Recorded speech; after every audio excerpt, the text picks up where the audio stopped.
Okay, so apologize for the really grainy footage, but my camera on my phone is, well, I'm out of data or storage.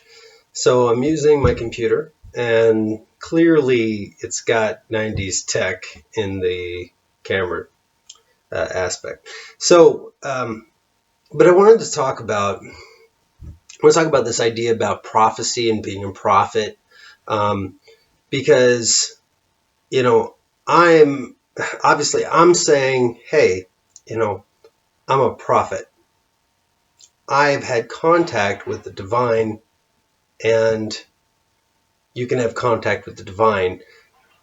Like, let's look into this. What does this do? Because it sounds like somebody who's crazy, who wants other people to think he's special. It's not that at all. Forget that. That is a fake prophet. So what's a real prophet? A real prophet is just somebody who's made an observation. Sorry, I'm on a ball, so it's moving all over the place. But a prophet has made observations in the divine realm about an aspect of reality that is true for all of us, right? Just giving information that they've discovered. And I kind of want to say, like, if you have a reaction yet, you're reacting to your prejudices. Just don't do that. Like, just trust yourself, okay? Trust your own rationality. I'm not going to hypnotize you. I'm not going to like beat you psychologically and pull you into some thought process that, or enslave you. I'm not that good. I can't do that. I'm just a guy talking about ideas with you. And ideas really aren't threatening. They never should be, right? And I kind of want to talk about how you can exist in the world where ideas are not threatening, where you're powerful as an individual and your thought process is logical. You identify logical fallacies, and you can also kind of see where things are leading, so that if there was a charlatan trying to convince you of something, you would spot that, okay? You would spot malice, you would spot malicious intent, and recognize the opposite of that, right? So I definitely want to do that, and it would undermine any kind of ambition I might have as a cult leader or something like that. If people thought I was trying to go there, it's not.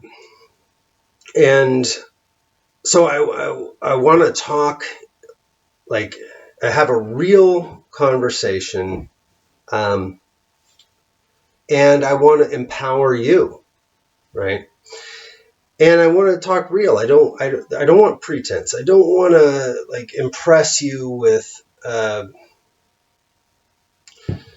it, look.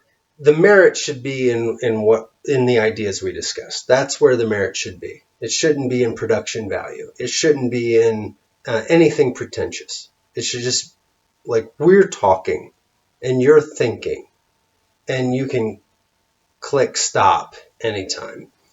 So anyway, but if there is a God, which is you should hopefully see as a possibility, if there is a God, he exists. And in existence, there's things he does. Now, granted, I'm saying it's very, very different from the way most religion presents. So I don't want you to think that I'm coming from an orthodox perspective. It's very, very unorthodox, heretical if you ask them, right? But, they're the people that want to control, right? I don't want to control you. I actually want to give believers the information that they can use to escape being controlled by people that market on the idea of God, that try to make people think they speak for God, but they present somebody that's not God. And they do it to control people. I want to help those people. I also want to help the non-believers, people who get a bad rap for not believing, people who, they're honest, good people, but they haven't yet had a true conversion based on their own personal experience. And I want to make it safe for everybody. I want to make it safe for the person who's not converted because they haven't had a personal experience, so they have nothing to defend against, right? Because if you're defending as to why you haven't had a personal experience and you feel like you need to defend yourself because there's this accusation you're not spiritual enough, it's going to interfere with you actually having an experience and communicating with your source, your maker, your higher power. So I want to take that obstacle away. I also want to I want to take the power away from the oppressors, people who don't believe in God themselves but set themselves up as godly people so that they can control people who want to believe in God or who think they understand God. And I want to give those people a better understanding of God and how this really works, because it's fair, it's just, it's good, it's positive, and all of the aspects you're saying, no, it's not. I know the history of religion. Everything that you're thinking right now has to do with what I'm fighting. It's a concept called apostasy and priestcraft. How religion and faith has been distorted from its purity and turned into something else, something that's demonic, actually. Right? So my goals, I'm stating up front, I want to have an impact on the world. I want to have an impact on how people understand faith. I want them to have a better and clearer understanding of who the prophets were and who Jesus was and who God is and who they are. That's all I'm trying to accomplish. And I'm set on doing that because I had an experience that brought me into this realization. So I want to share that realization with you. I want to share with you what I discovered. And I'll never control you. Never try to bring you down. I'm only trying to empower people. I want to make it safe for people to speak their minds. Okay? Because I want to teach believers not to judge unbelievers. Let them speak. Okay? But I also want believers to not oppress other believers. Somebody had a spiritual experience. Let them speak that spiritual experience. Let them talk about it openly and share, because that's how it enriches all of our lives. It makes us feel good. It makes us see possibility, and then possibility allows things to occur for us, right? So some non-believers like, oh, you heard the voice of God? Maybe that's a real thing. And look, I'm not asking him to take literally what I received. I want him to stand in the presence of possibility. Be open that maybe if I pray and I open myself spiritually like this person claims to have done, maybe I will receive information from a divine source. And maybe that information will be good for my life. Look, I'm going to teach. Okay, I will give you what I've experienced, and I will teach, and everything that I teach has a goal of making the world better, making human beings nicer to each other, making them love one another, making them understand one another. So where I'm coming from is I believe that there are two sources. There is the yin and yang, the light and the darkness. Not saying yin yang is not light and darkness, but whatever. I am saying that there is a light and a darkness. There is a love of other versus obsession with self. There is an ego-driven way of being and a perfect, whole, and complete way of being that's in opposition to it. And that when we come from this place, we are a joy to other people. We build things that are great, that are positive, both literally, like physically, and metaphorically.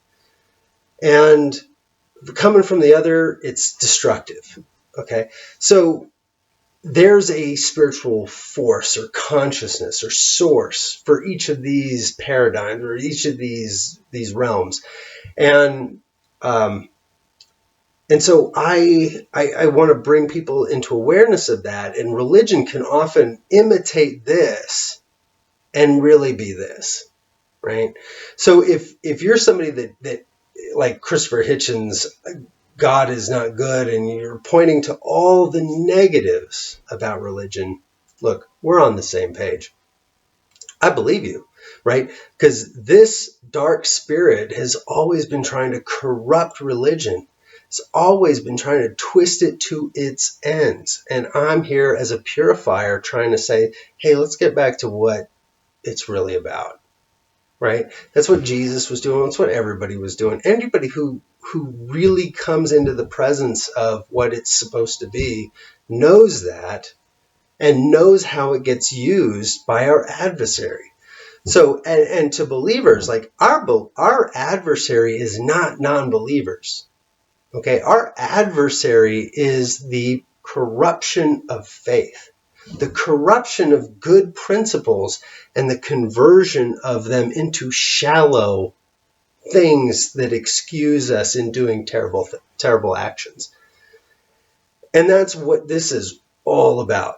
That's what when Moses received the law, it was good stuff. When Muhammad received the law, it was good stuff. When any prophet received God's word, it was good stuff. It benefited the people. Okay? And it always gets turned into something that benefits a few because they dominate the message, they make alterations to it, manipulate it, interpret it for you, and it's self-serving in the end. So there's always going to be another restorer called by God and said, here, I'm going to create this for you. Now, God's working with people, right? God's not here to save us from outside. He's a subtle spirit, not a forceful spirit, but a still small voice that reassures us with truth and wants us to grow and to realize these things. So he comes individually and he's talking to all of us all the time, telling us that you're good enough, you're okay, you can do good things, you're powerful. He's always saying these things to us. Meanwhile, this ego is the doorway through which Satan is the name we give to this spirit or energy or consciousness or force that makes us afraid and makes us selfish and think that we're in such a fragile position that we don't have the ability to give, right? And drags us down. So there is a push-pull, a tug of war between these two forces. And life is about how are we going to identify ourselves on this spectrum? Where do we fall? What is our reality going to be? And ultimately, who are we going to serve? And so I'm coming from a position where I'm going to talk from my experience. But if you want to think that all of this is metaphorical, be my guest. Please do that. I would love for you to think that everything I'm saying is a metaphor for something that's actionable in your life. That's you really getting the message. Jesus says, if you don't believe in me, believe in what I say, what I teach, the principles and how it can affect you, how it can better you.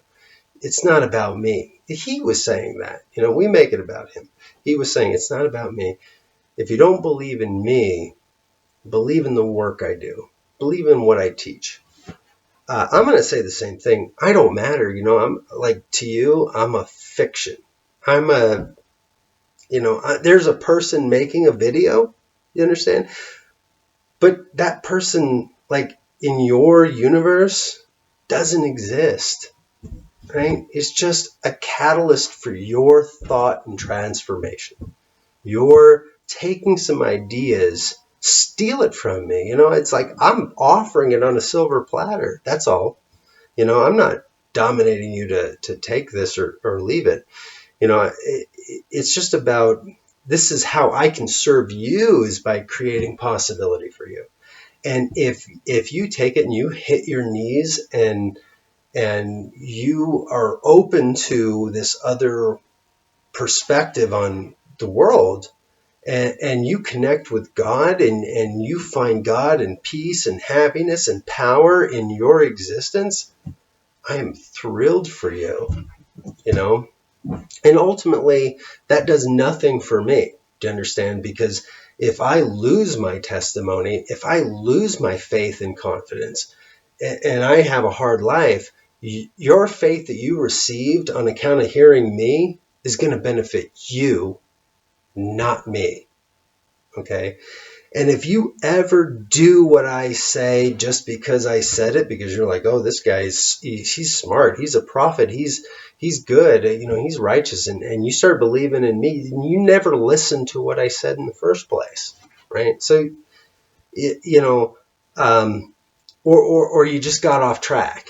But I want to say it's okay that you got off track, and I'm going to back this back up, because there's atheists who don't believe, there's believers who believe wrongly, and there's seekers who attach to the wrong spirit. And there's people out there who are prophets, who have published books of words that they received from what they believe is God, and it's revelation. And I'm not here to say, you're a liar, you didn't get this, you made it up. I'm not here to say that. Because I believe that in some cases, at least, people did receive, and they received from Satan. They received from the adversary, especially when it comes to hating other people, judging, being racist and sexist and so forth. And they're out there, teaching the patriarchy. Okay, I'm not saying you didn't talk to a spirit. Or that these people didn't talk to a spirit, or that they didn't receive this information very honestly. They have been tricked by thinking that the source was the same God that I'm talking about, which is love. So, and I want to talk to the true believers and say, look, these guys, let's not demonize them, okay? And this is revolutionary. Let's not burn the heretics. Because burning the heretics comes from Satan. God never said that. God never said stone anybody. That's why Jesus would not stone the adulterer who was taken in adultery according to the law, because he knew that wasn't authentic to the law. That was just what humans had written into the law. That was what confused people listening to Satan had manipulated into the law. Wasn't true, or else Jesus would have sustained it. So here we are. Let's not stone anybody, because killing people is wrong and against the law. If you say thou fool to your brother, you're in danger of the judgment. So if our brother receives a revelation from Satan convincing him to do something evil, let's just cool it for a minute. Because Satan's we've all been lied to by a human being. We've all been manipulated in some way, was sympathetic, heard them out, got tricked. Let's face it, we've all been burned once or twice. Satan is so much more smooth and clever than any human could be. So if there's no real shame and dishonor of having been lied to by a partner who was cheating on you, or by somebody who stole from you, or you're just a victim, okay? Let's look at these false prophets as victims. They're just victims. They're good spirits who are trying and have been deceived. And instead of demonizing them and making ourselves look like the adversary, the accuser, which is what Satan means, let's be God, which is love. If we are love and understanding and forgiveness, which is what God is, then we can help redeem these people, maybe point them in the right direction, giving them unconditional love and turning the whole thing around. Now, if you're an atheist, I hope that means something to you, because if that's what I'm advocating, and I attribute that not to be some creation of mine, I don't know where I'd get that from, but from my experience with the divine and having received information from another source, I hope you get my motives. I hope you get where I'm coming from. And if you think I'm lying and I'm making the whole thing up, then if you're an atheist, you don't really care, right? Because there is no truth, right? So, I mean, just rationally and logically, because I'm a very rational, logical person, I can't see that it matters, right? We don't know the ultimate matter, the ultimate truth of reality. We don't know the formula that works for the very large and the very small, the one formula that brings it all together, string theory is supposed to do. None of us really know, so why be uptight about it? And if somebody thinks they know, we've got tons of scientists that are sure, going all the way back. They've always been sure. Like tons and tons of people were sure about this that were wrong, and it didn't bring the world to an end, so it really doesn't matter. I just don't want you to be threatened by me thinking I have an answer to some question, because you're not threatened that some scientist had an answer they thought they knew about something and they were wrong. You're just like, well, you thought that was the case, and Stephen Hawking proved you wrong, whatever. So just be like that. Just be cool about it. If I'm misled, maybe, all the religious people who've ever lived, there's been thousands of people who have had contact with God, angels, etc. This is very well established. There's tons of people that have had contact with extraterrestrials. Maybe some of them were lying. Maybe not all. That only takes a very few to have actually had contact to make it reality. And it's reality only for them, right? If you study causality, you know that the concept that really it's not going to affect you. If you were to fall into a gravity well and you can pass the point of no return, but you can survive, there doesn't have to be this consistency between space-time out here and space-time in the area that is never coming back, which you now occupy. So, Brian Greene, Elegant Universe, Hidden Reality, he would argue that reality does not have to be consistent because it is answered this inconsistency or contradiction by causality, by separating the two so that no one observer will ever witness both realities. So you can both fry to a crisp falling past the event horizon of a black hole and survive to go inside the black hole. Both can be reality. Schrodinger can have the live cat and the dead cat, both, according to causality in the universe. So I'm just using that as a parable, and trying to bridge a gap between believers and atheists. That if you have kind of a negative impression about faith and belief, and you look at me like I'm hoping that I'm not threatening. I'm hoping you don't see somebody that that has some kind of malicious intent. If I'm crazy, I hope to be the harmless crazy. And maybe who has some moral value that I advocate, that you could say, well, dude's totally crazy, but he's got a good heart, and maybe you can appreciate that about me. And this is the objective of doing so, is only so that you don't feel adversarial about everybody's belief and everybody's opinion. Because that's a big problem right now, is everybody's so adversarial. We got like the right and the left right now.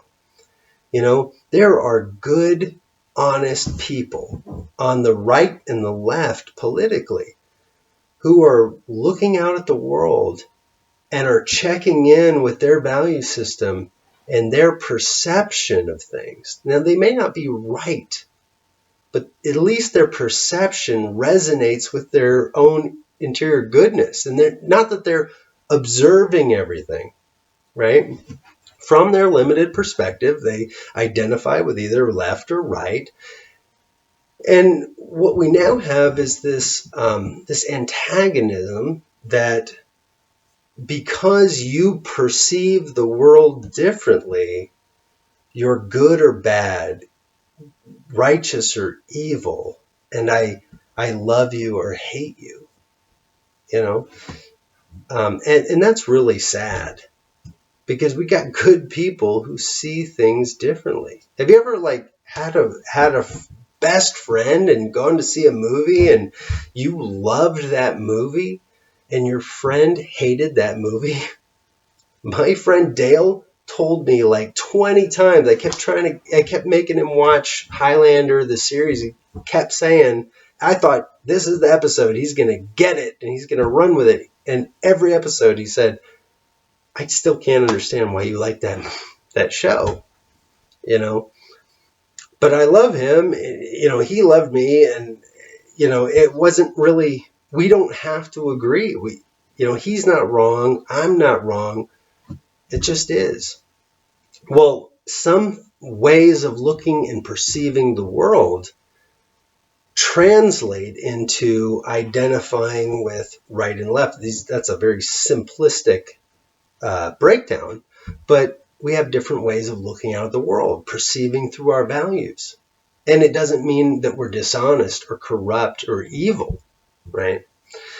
And unfortunately, that's the way it occurs. And there's a divide between faith and non-faith, because, I'm a faithful person, but I'm not faithful on bandwagon fallacy or appeal to authority or something like that.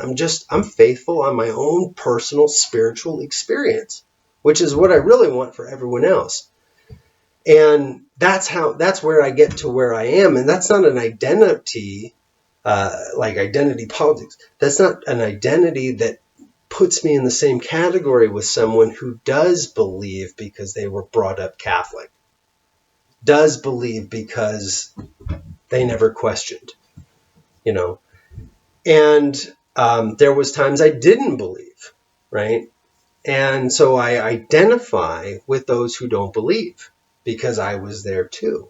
And so I have a rich personal experience that's about my life journey of discovery. And so, when I proselytize, I'm talking from personal journey and discovery, with the only hope of sharing possibility that someone else can receive joy and knowledge and enlightenment through a similar journey of discovery. Okay.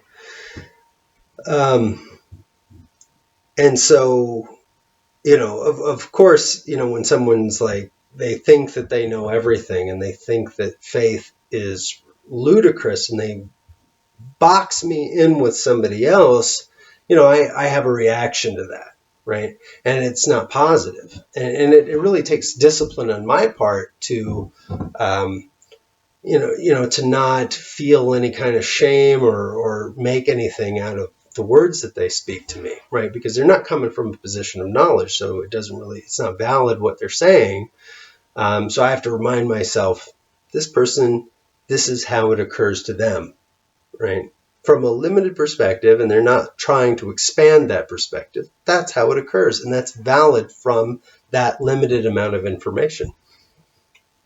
And not to take offense to it, not to react to it, get angry or put them down, right? Because that's, even whether they do it in this life or not, it's still something that they can join the ride at any time, have their aha moment, perceive something they've never had before, have a reality shift and open to possibilities that was never there for them before, and then have a new perspective on everything. And they can do that. And there's no right or wrong about when that happens or if it happens, you know. So, I mean, I stand for that to happen for people, and I want that to happen for people. But, we're all human. And anytime I think that I'm like, hello, it's obvious, see this thing, and they can't see it, I'm in the wrong, And here's the thing, when I was 18, I played a joke on my cousins. I worked for a homeowners association management firm, right? And I wrote violation letters to people who were who had an unsightly yard, or they painted their fence with whatever. I wrote violation notices, right? So I decided to write one to my cousins I was staying with, because they lived in a homeowners association. And I wrote the most obnoxious letter from a fake person in their homeowners association. My firm didn't even manage the one that we were living in. But I just made up people. I made up fake names. I used Jim Baker, who was like Jim and Tammy Faye Baker, something like that. And I filled the whole letter with clues that this is a joke, right? And I even, my own car, my cousins would make fun of me because my car, the rag top had some holes in it. It was before I got it reupholstered. And I said words about criticizing the car that they had said to me. And, so it was pretty obvious that I had sent this letter as a gag, and they didn't see it. They weren't looking for it, so they didn't perceive it. This really taught me something. It was a funny joke, but it really taught me something about perception, because we only see what we're looking for or what we can identify. If it's happened in our past, we see the pattern. But if we haven't been exposed to it, something can happen and we'll just not recognize it. And if you're thinking about the concepts I'm talking about, you really need to understand this concept. So my cousins, they didn't see it. They were like, hey, we got jammed about your car. And I had said all these things about the yard. Only one thing about the car was a postscript.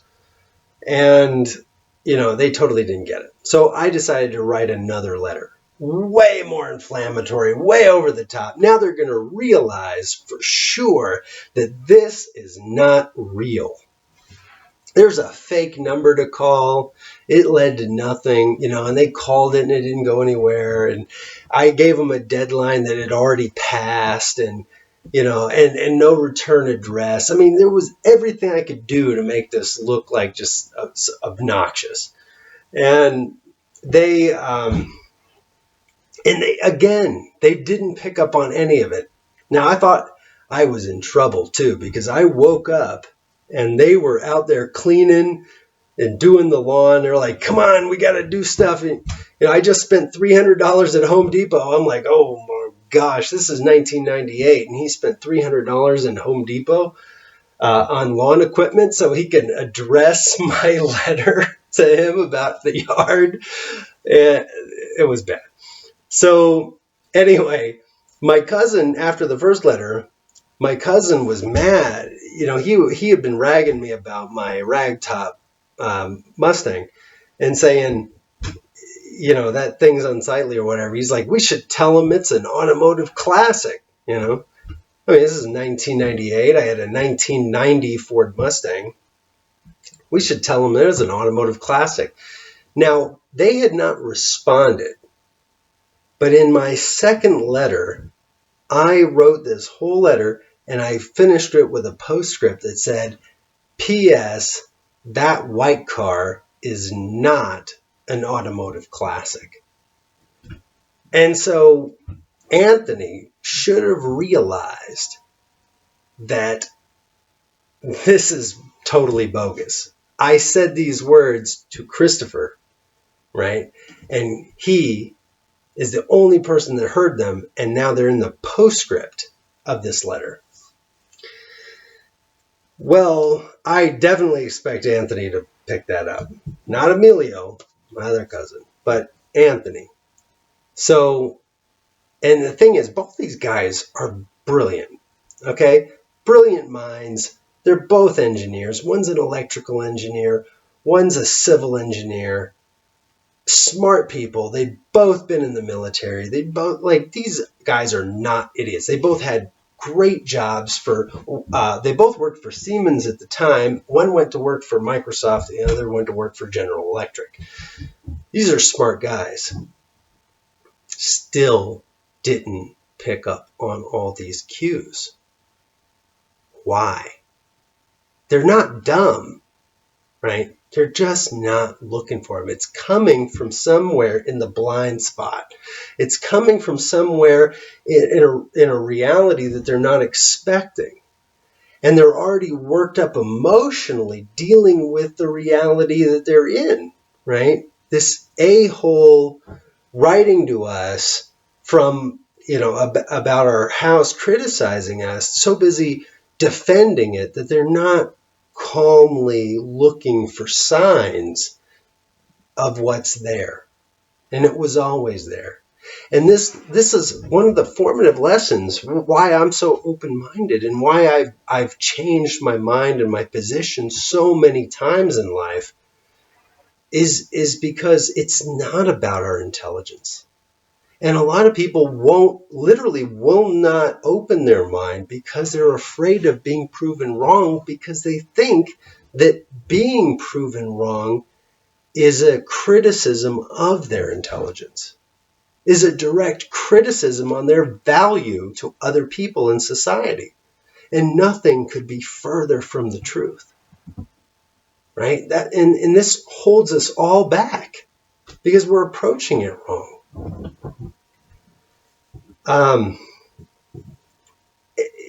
And so this experience, think about it that way. If I create something for you you haven't seen before, I'm not attacking your intelligence, your personality, your goodness, your worth, your anything. I'm not attacking anything. I'm only creating possibility for you because all of us exist in a world that we put together from the little pieces that we experience, and we've put together a largely fictional framework for it. But we don't have the time to go and make it so thorough that it's complete, that it's bulletproof, that nothing is wrong in it. To be honest, we don't have. It's not even worth it to know everything accurately. We have to sum up situations. We have to make assumptions. We have to gamble, because we don't have the time to be thorough on every single decision, because not every single decision in life matters. So we're really good at just guessing. And our judgments about people, our judgments about situations are very frequently far off. But overall, in the bigger picture, this serves us in living our life. It's not holding us back, it's helping us. Because as I made the analogy about, you've got a straight line and you got 2 points. And theoretically, between any 2 points, there are an infinite number of points between them.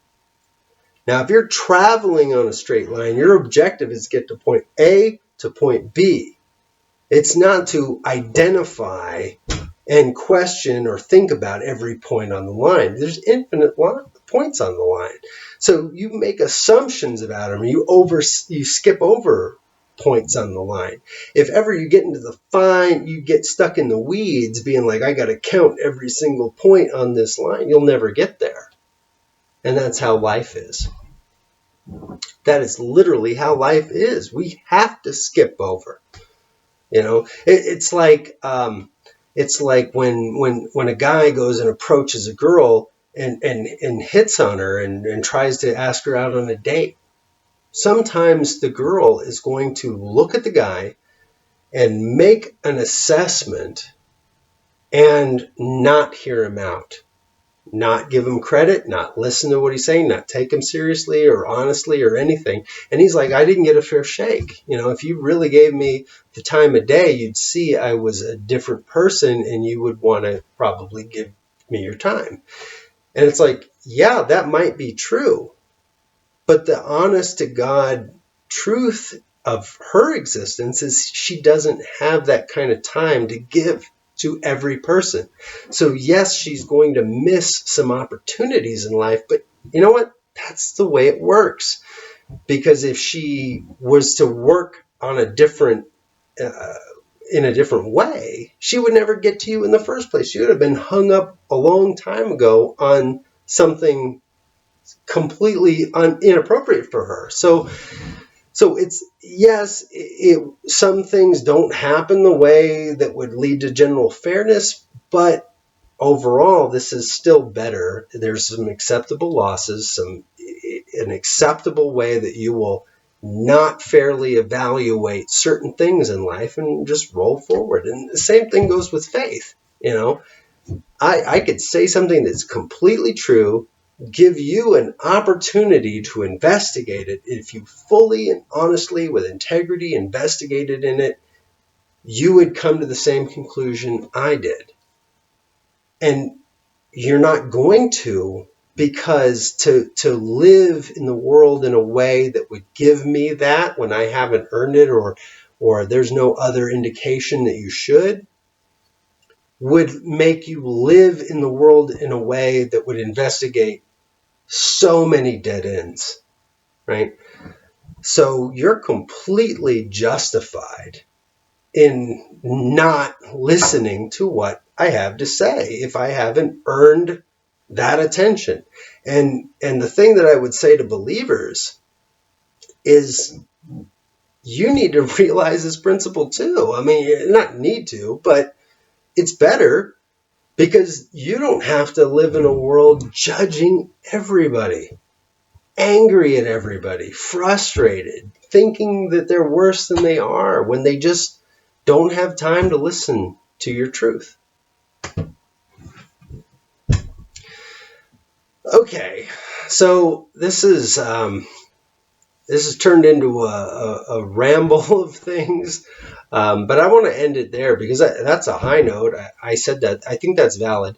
Now, again, I want to go back to this notion about there's believing because somebody else told you, believing because you're spooked about going to hell. I think that's the worst reason to believe. I'm not going to be bought by promises of heaven or fear of hell, intimidated. I don't think that's wise or just or wholesome.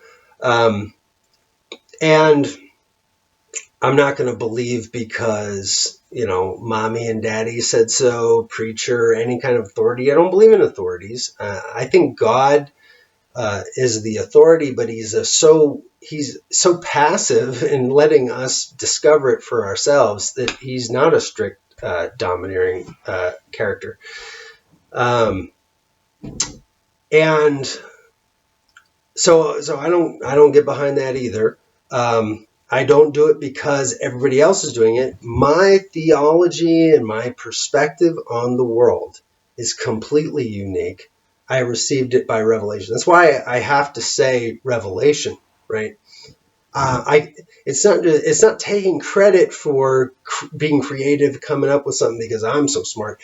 It's really a humility of saying, look, I have a whole new paradigm.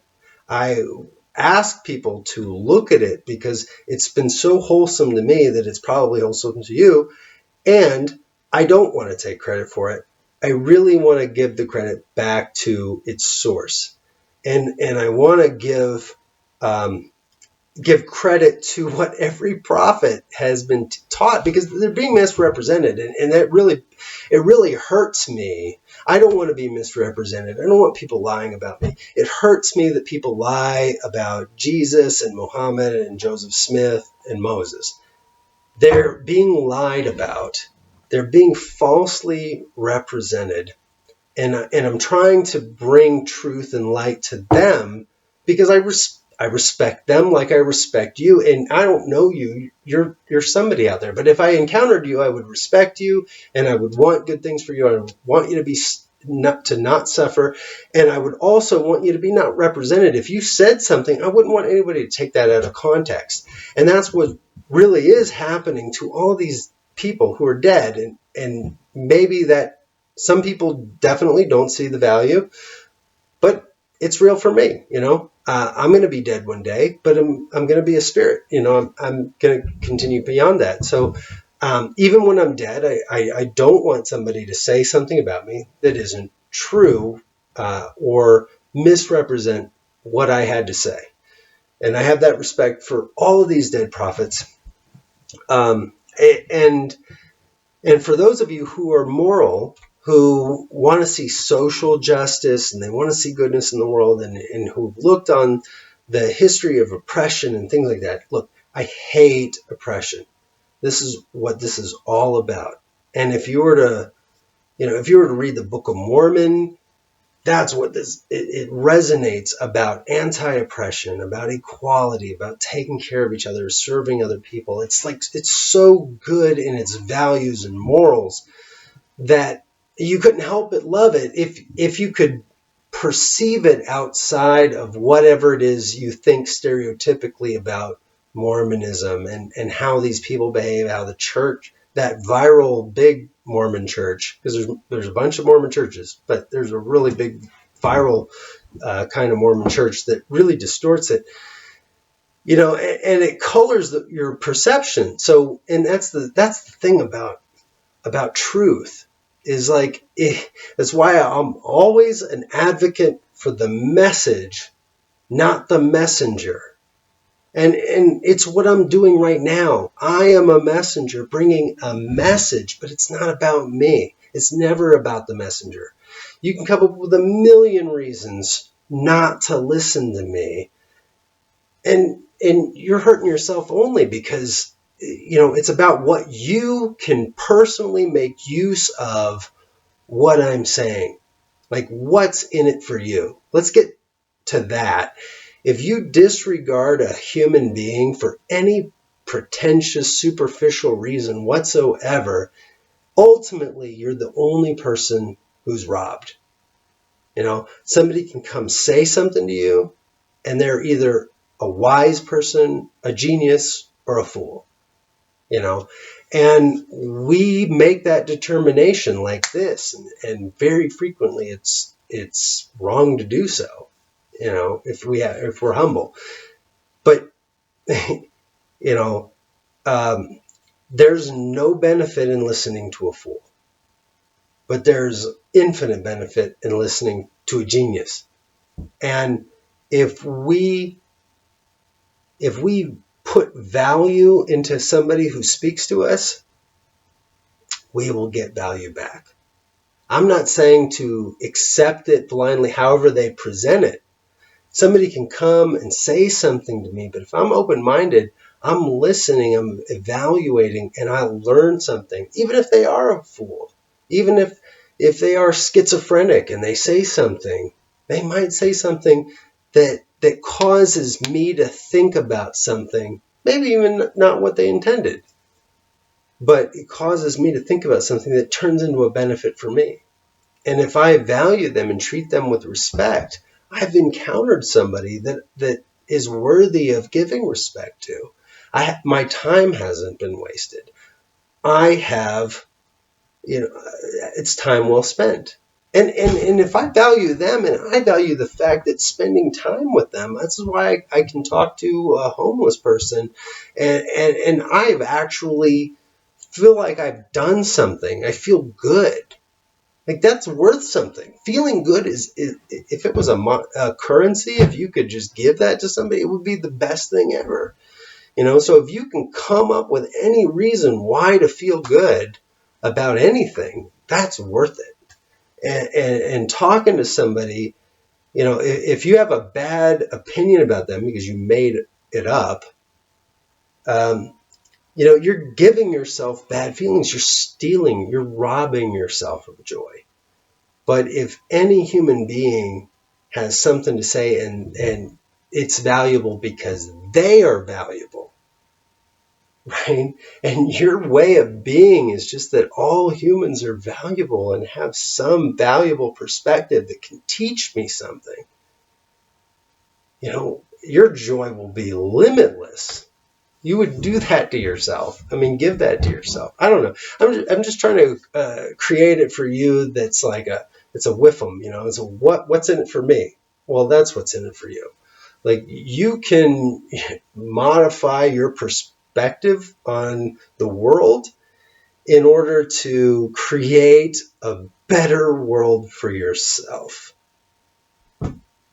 And one of those things is to realize that, status and, all these concepts we deal with are just fictional. And ultimately, our real truth is something so abstract it can't be expressed in human language, but it can be felt. And if it can be, I don't know, find some possibility in there. Don't get hung up on the details. Don't make people your enemy because they approach it differently than you. Find that feeling that makes it true.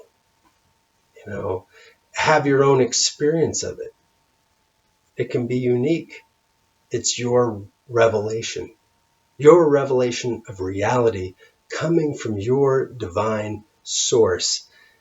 It might be a different perspective than mine, and that may be valuable. But I don't know, if that resonates with you, it's true. All the other questions you might have about me and who I am and what exactly has happened in my life might become irrelevant in the presence of that realization. And if so, run with it. That's worth gold. And for those who wonder, what do I make of this and Paul and whatever. Look, for me to say that Paul was a real apostle and prophet and had a vision that came from something outside himself does not advocate the authority you think. It doesn't advocate every last word that's claimed to be from Paul. It doesn't advocate all that. I advocate nothing unhealthy or unwholesome. I do not advocate blind believing in the inerrant word of God as recorded in Scripture, as interpreted by religious people in the Middle Ages. I do not do that. So don't make that assumption. Just approach it with an open mind. I want to give you the ability, Jesus told his disciples, look, the Holy Spirit will speak to you and reveal all truth to you. Not the Bible, not preachers, even me. It don't matter. The Holy Spirit. And that's the whole point of me taking on a title of apostle or prophet. It's not status. Status doesn't exist. It doesn't put me on a pedestal because the pedestal doesn't exist. It's about possibility for you.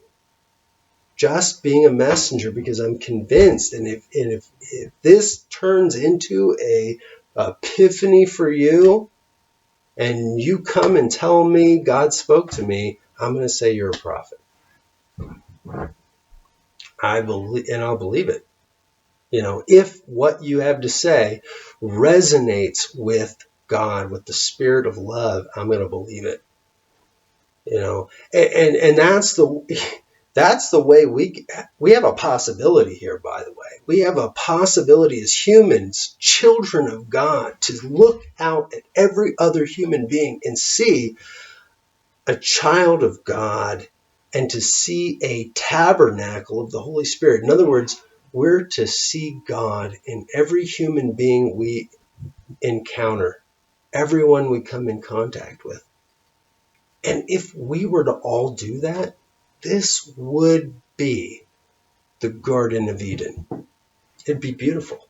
We wouldn't be trying to have more than somebody, have status, all these illusions. We'd be loving and connecting, communing with people, serving people, enjoying people, bonded, appreciating. And maybe this spirituality that I talked to, the spiritual element, that would be God brought into existence, right? If God's our highest ideals of love, God would be existing among us, just metaphorically at least, in that, right?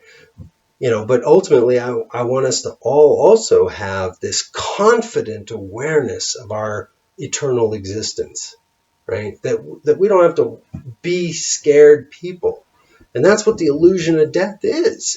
The illusion of death is designed to make us afraid. And when we're afraid, we think we're limited. And when we think we're limited, we don't have enough to give, right? We have to conserve ourselves and our resources and protect ourselves. But the reality of the spiritual reality is life's illusion. Life is about, we have to be protected because life's dangerous. But the spiritual reality is we're eternal beings, so there's no danger, right? We're not limited beings, so we can be generous at all times. Right? Somebody's got to say these things, and if they say them just because they thought of them, that has no authority to it, So somebody's got to be brave enough to accept being a prophet or apostle to relay these messages, and to take those criticisms, right? Because the spirit of revelation that makes me prophetic means that those criticisms and the doubt and mistrust and everything is not going to affect me because I have a revelation of my worth that insulates me from that, right? And so that's why, that's the whole reason. It's not to be a leader in the sense of a status ego thing, but to lead in an organic fashion as a true leader, not a manager, right? I don't want to be a manager.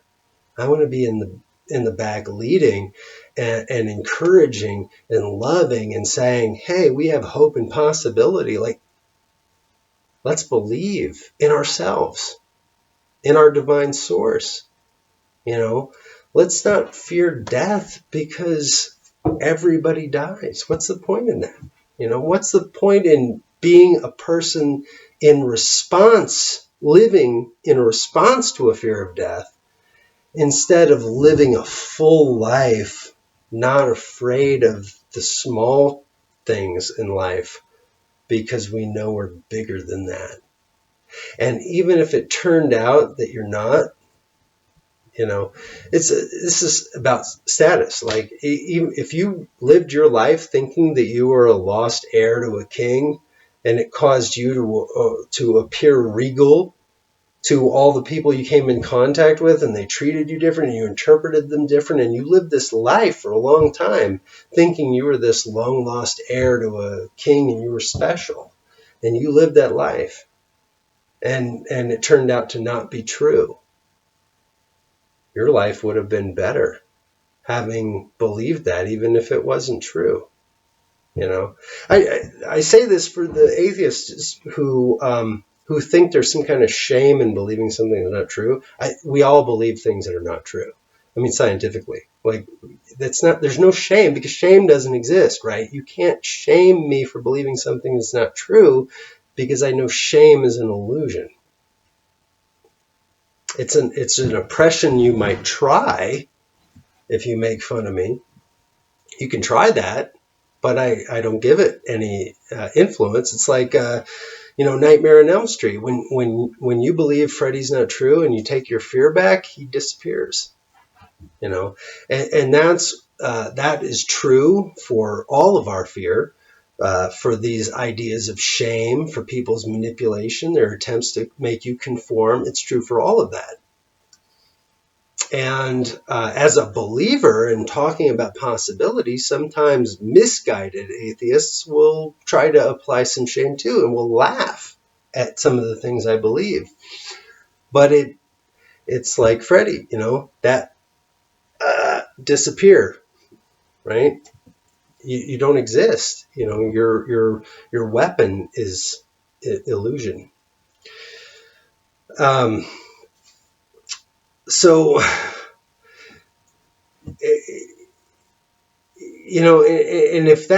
if we understand that, that shame doesn't exist and these weapons don't exist, we don't have to live as defensive of them, right? And so we're not living a life that's cowering and running.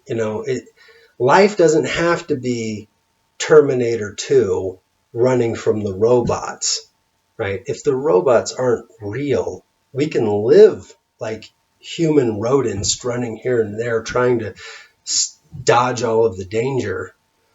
But if all that danger really is just in our mind, uh,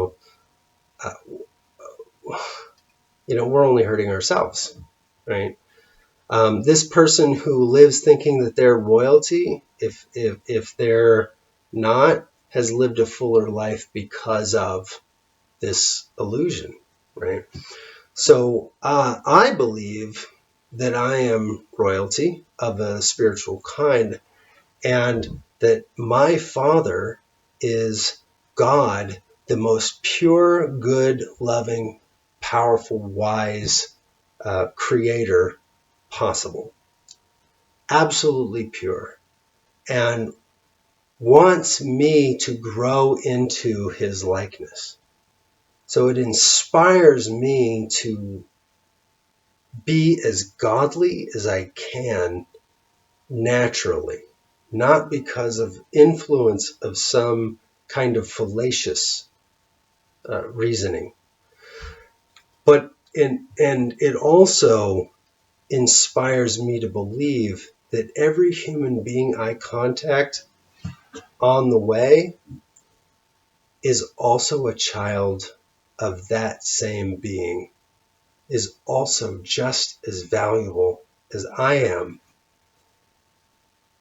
And so I have had many rewarding experiences coming in contact with family members of a deep spiritual kind, and doing things for them and enjoying them and serving them, and knowing that I'm also making my eternal Heavenly Father happy. So, if you're not inclined to believe in faith, I would, and if you're inclined to not respect somebody on account of faith, because that's who I'm really talking to, I mean, consider that, okay, I have some fairy tale, delusion, fantasy, whatever, but it actually isn't harming anyone. And it actually is pretty smart to have such a fantasy that makes your life that much richer. Because if I didn't have that, what would I have? Well, I'd look back to my existence as, if you know the Book of Mormon, Sons of Mosiah, or as Paul, right?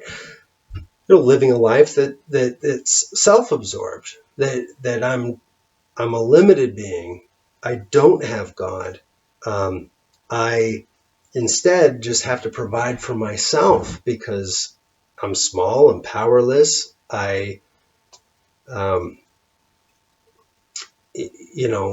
Bad things happen. I just got to look out for number one. That's who I am without this knowledge. Living a life afraid. And I can compare the two, and it's not as good. And so just from an atheistic, totally materialistic perspective, I can compare the two intelligently and say, you know what? I would take this fantasy. I would take it in a heartbeat, right? And most people, if they had the clarity that I'm presenting, would say, yeah, you should definitely take that because you act better with it, right? You're loving, you're kind, you're not doing this other crazy stuff trying to satisfy your ego. It's better for us if you do that, right? So, and that's not everybody. I get that. A lot of people are those Bible thumping believers who are very judgmental, very negative, clearly don't get the message of the book they're thumping, or at least don't understand what parts are inspired of God and which parts are not. So I'm trying to do what I can to help purify the message. And so even if you don't believe, I would ask you to acknowledge my efforts to try to purify that message and to applaud me and support me to get that message out, that maybe I can influence some of the Bible thumpers to stop being oppressive. Some of the people that are hypocritical to be less hypocritical. Not that there's something wrong with them, that they're wrong, evil, but to get them to be more effective as human beings, as followers and disciples of Christ, as divine beings that they are, right? To really start to shine, not the pretense shine that takes our shine away. So, if you're an open-minded, atheist, skeptic, non-believer, and you can respect that, I'm so appreciative of you, because you can look past the knee-jerk reaction to defend against belief, thinking you're under attack, and you can see something of value. And that's amazing. And so I appreciate that. So I'm reaching out to my non-believer friends, not trying to get you to believe something you don't personally have a testimony of because of your personal experience. I don't want you to believe what I'm saying, if you're a believer or not. I want you to have your own authentic experience and formulate your beliefs, which is your relation to the world, around your experiences. But I want to talk about the values that are important and how my experiences brought me to those values. And I want to help lead others, including you, to those values if they're beneficial. I want to lead you to recognize the beneficial nature of those values. And I want us all, you, me, and everyone else, because I have an evolving faith, right? I have an evolving understanding of my place in the world and reality based on my experiences, and I'm still experiencing things. And because I'm open-minded. So I want us all to understand that we have it's open. We have an open canon, an open creed, an open belief system. We're all learning line upon line, precept upon precept, here a little, there a little, till we come to a fullness of truth. That's a quote, right? So as long as we're open-minded, wherever you go on your journey is perfect for you, as long as it's done in purity. Purity of love and goodness and appreciation for other people, and not some attempt to dominate, right? And so, yeah, I want everybody who believes to believe because they have experienced something. And if there's a Christian out there, or there's a Mormon out there, or there's somebody out there who believes something because their parents told them, because they never questioned it, I want you to question it. I want you to go on a spiritual soul journey and discover it for yourself, right? those things that are not true will fall away, and you will purify yourself and your belief at the same time and get something much more personal, much more valuable. I want, those who haven't experienced spiritual things to have an amazing experience that you've never thought possible. I mean, literally, if you discover another dimension to your existence, you've discovered the world. You've discovered everything, right? There's so much possibility waiting for you. Not that anybody will use it to make you subservient, right? Because the truth will make you free. That's a Jesus quote. The truth will make you free. And I'm saying that too. Because if you get with the real truth, you can't be manipulated by charlatans and false prophets and preachers. The real truth is empowerment. It's arming you with love for yourself and others, and opening yourself to another perspective on your existence. And I guarantee it's better than thinking that, you're just some chance animal that came here and lives this really short, pointless life and nothing matters. Because, that's where it all leads. If there's no continuation, then nothing really does matter. And everything's just a preference. And you can get really obsessed with your preferences, but truth is nothing matters, if that's the case. But I want everybody to discover it, like God wants everyone to discover it for themselves on their own terms in a way that's a healthy growth and progression for them to develop. So, yeah, it's all possibility, and it's all positive. What's the harm in that? So God bless. This is already too long. It's just been a long, discussion, and just talked about some things that have been on my mind as I've talked to people. Obviously we get criticism. I'll take most of it because, look, there have always been prophets and apostles. They've always existed, and they've always took criticism. Most of them have been like murdered, brutally tortured, and so forth. Somebody's got to make that sacrifice, and I'm a little bit safer than most of them, but not completely safe, just for, shaking things up. But, but that, honestly, that would give some meaning to my life anyway. It's kind of like William Wallace said, every man dies, not every man truly lives. You can die in your bed, or you can trade all of the pointless years of your life to have some impact on the world. If I were to be successful at giving people a new possibility, reinterpreting their relationship to God and themselves and religion and faith, and having a more wholesome faith that allowed them to coexist with other believers of a different type or non-believers in a more healthy, positive way, would I trade my life for that? Yeah, I would. Because what's life? What am I going to do with my life otherwise? Work for some company, have a cute girlfriend or something. I don't know, like have fun, go to the movies. Like it's fun, but it's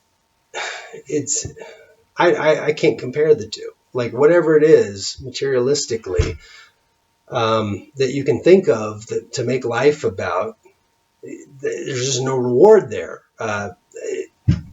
This is more important. Serving other people, having an impact on other people.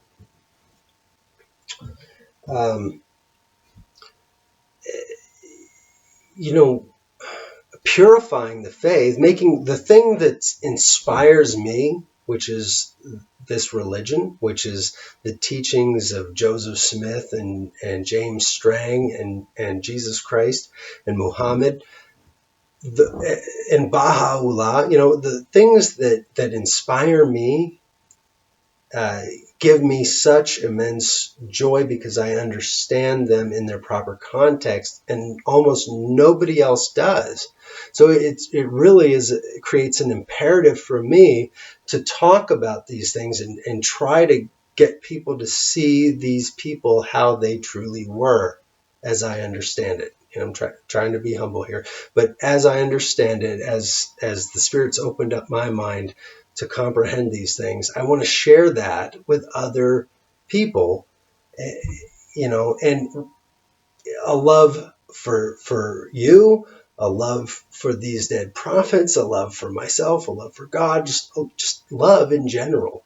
It makes it important, and far more important than transitory pleasure and entertaining myself. So, um, you know, uh, so yeah, and I'm not afraid to die. I used to be terrified.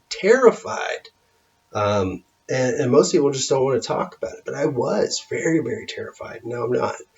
So I have that to create as a possibility for you. To approach life not afraid of transitioning into something else. We don't have to stay whatever we were brought up. If you were brought up to be liberal or conservative, you don't have to stay that. If you're brought up to Catholic or Jew, you don't have to stay that. You can create your life from your interaction with your highest self and with your divine origin, and it's just you and the Creator in a co-creative dance, and it's not what anybody else has created for you and subjugated you to. And that's going to be rich and fulfilling and wonderful and meaningful for you to go discover. So God bless. I'll end here. Take care. If you have questions, ask. If you have hate mail, send it to somebody else. So God bless. Love you.